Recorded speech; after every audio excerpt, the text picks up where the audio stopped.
सहचरी भाव में नहीं नहीं, ऐसे नहीं, अलग अलग है ना। सरकारी आदमी हो लेकिन राष्ट्रपति से हाथ थोड़ी मिला सकते हो, है ना। सरकारी आदमी तो गेट तक रहो, ऑफिस में बैठो, ऑफिस से बात करो, लेकिन वहां जाने के लिए एक पर्सनल डिपार्टमेंट बनना पड़ेगा, फिर पर्सनल अंग सेवी बनना पड़ेगा। पर्सनल अंग सेवी का नाम सहचरी है। महाराज जी, सहचरी भाव में ऐसा क्या है जो राष्ट्रपति पद्धति है उसमें? क्योंकि सबसे ऊंचाई पे है ना दास, शांत भाव, दास्य भाव, सख्य भाव, वात्सल्य भाव, कांता भाव, सहचरी भाव। अपने राष्ट्र का सबसे बड़ा है ना राष्ट्रपति, तो वो सबसे बड़ा हो, सबसे ऊंचाई है सहचरी भाव। अब वो ऐसे नहीं प्राप्त होती है। नाम से कल्याण हो जाएगा, नाम से भगवत प्राप्ति हो जाएगी, लेकिन श्री जी को स्नान कराना, श्री जी को भोग लगाना, श्री जी को श्रृंगार करना, ये सौभाग्य सहचरी, ये ऐसे नहीं प्राप्त होता। सहचरियों के द्वारा जो दिया हुआ मंत्र है और उपासना पद्धति है, तब उससे पक्का सहचरी भाव। हाँ, पक्का पक्का। उसमें जब लगोगे तब है ना, ऐसे थोड़ी। अच्छा, जैसे मान लो आप दंड बैठक मारते हैं, 10-20 किलोमीटर दौड़ते हैं, तो आप आर्मी के जवान थोड़ी हो गए। उसके लिए आपको ट्रेनिंग लेनी पड़ेगी आर्मी की, और वो आपको पास कर दें, तब आप।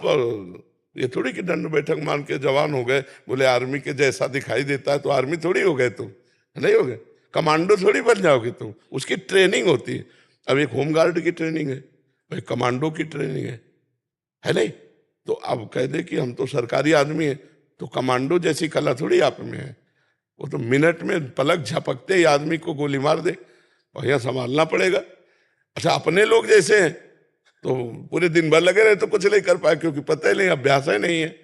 तो ऐसे ही जो मंत्र होते हैं वो रहस्य होते हैं। मंत्र का मतलब होता है रहस्य, सहचरी भाव का रहस्य। हम कैसे सहचरी भाव प्राप्त करें, हम कैसे सहचरी भाव से प्रिया प्रीतम की सेवा करें, यह रहस्य तो जो निज जन है वही बताएंगे ना।